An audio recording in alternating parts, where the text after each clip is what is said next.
Hello ladies and gentlemen, Bowmaster619 here, and welcome back to another driving vlog. Since I unfortunately can't do drive streaming anymore, it's back to car vlogs, which, that's perfectly okay. Today I'm going to be telling you a true, scary, lockdown horror story. And this one is one that actually happened to me personally. This goes as a shout out to Philip from Daddy Daughter Broadcasting. He did a live stream earlier today, which was actually a drive stream, and he mentioned that in school currently they are teaching S&M all about fire drills and lockdowns, and he's been teaching her about what you need to do in a potential kidnapping and things of that sort, just child safety basically, stranger danger kind of things. When he mentioned lockdowns, he reminded me of what happened to me back in middle school.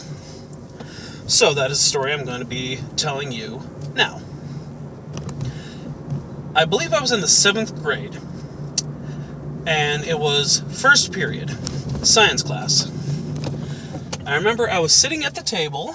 I had a person sitting across the table from me, and we were talking. We were kind of loosely talking, and I was looking at the comic strip of the newspaper. For some reason, I can still remember that it had a quote from Shrek in the paper. I believe it was where Shrek was telling Donkey why onions and ogres are similar. Don't ask me why I remember that, I just do. But we were just getting class started when the principal comes over the intercom system and says, "We are now officially in a lockdown. This is not a drill." So the teacher gets up, goes to the door, locks it, turns the lights off, and tells us to get under the desks like we're all supposed to. So we go ahead and do it. And keep in mind, we don't entirely realize that this is the real thing at the time. You know, we're still just thinking, oh, they must have had an unplanned drill for some reason. So we're just quietly chatting back and forth. And about an hour or so goes past, and we're still going, why in the heck would a drill be lasting this long? When all of a sudden, we hear a knock at the door. Teacher goes up to see who it is. It's someone from the office. And they're asking questions and trying to figure out what's going on. A little bit of backstory. We actually had a concert the night before. I've been in band from middle school throughout high school. I was a trumpet player, for those of you that don't know.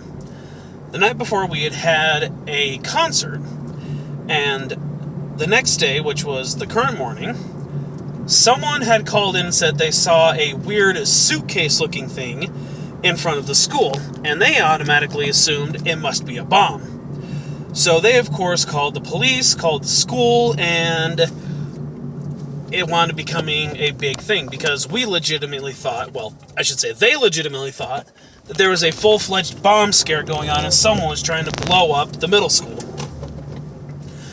So the person was going around and asking questions to the teacher as well as some of the students as to if anybody knew what it was or who could have left it there or things of that sort.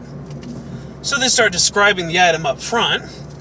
Brown box, brass locks, a black strap, looks kind of like a seatbelt actually, but it's black. The more they go into detail, and the more I'm sitting there going, that's a trumpet case. That belongs to this particular student. It's one of the school's instruments. They didn't believe us, though. They wound up calling in Denver police, Greeley police, as well as the bomb squad, fire departments from 3 different towns out. It was a whole big thing, and eventually they wound up moving all the students into the gymnasium.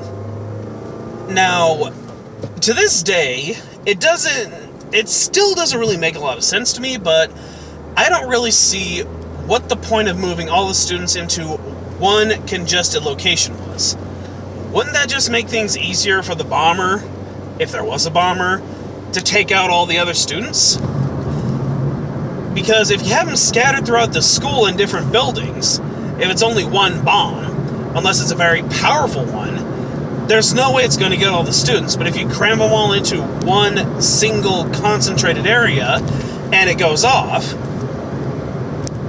I didn't get the point of it. I mean, yes, the gymnasium was on the opposite side of the school, whereas the case was in the front of the school. So I guess proximity-wise, it makes sense, but, I don't know. I'm just saying what I remember of it. But we kept telling our teachers to tell the police that it's a trumpet case. It is not a bomb.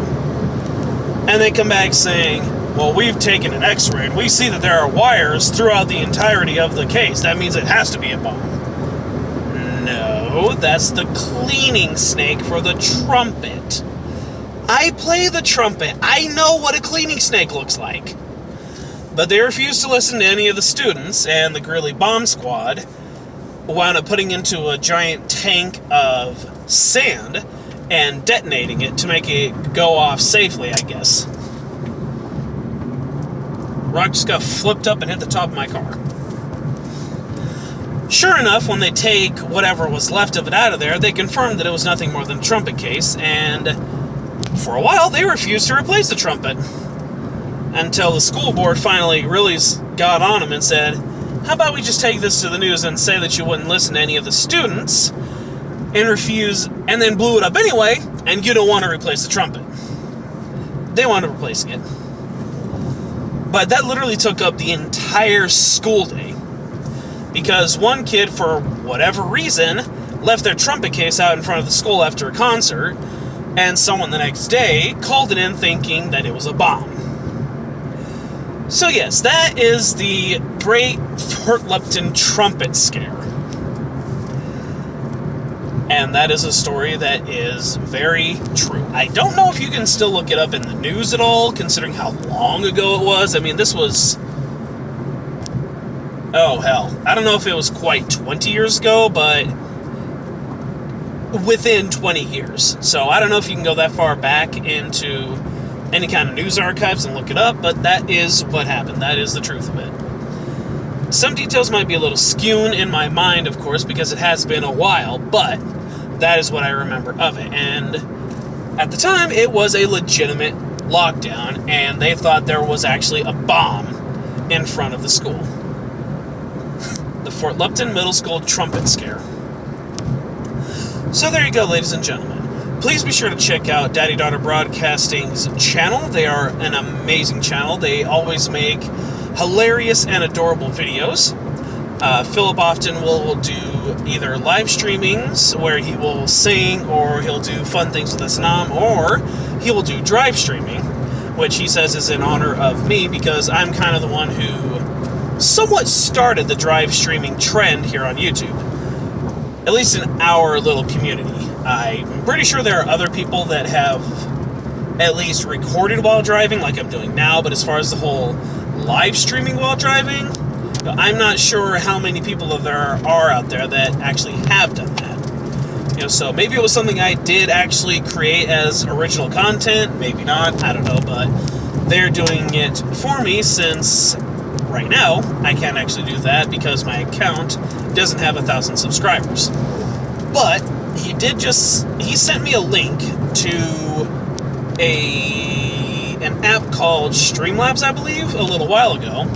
I just downloaded it today, and I'm going to be working with that later on to see if I can, in fact, use that to stream directly to YouTube. So I might be able to come back to drive streaming again. I don't know yet. It's in the works, but that's what it is for now. This video is already much longer than I planned it to be, so thank you all so much for watching. If you want to hear any more crazy stories that I have from my past, including once where we had a lockdown in high school, be sure to let me know in the comments down below. Let me know any kind of scary lockdown or other school stories that you happen to have. And until next time, this is Bowmaster619 out. As always, drive safe, stay safe, never stop learning, and I'll see you guys in the next video. Take care.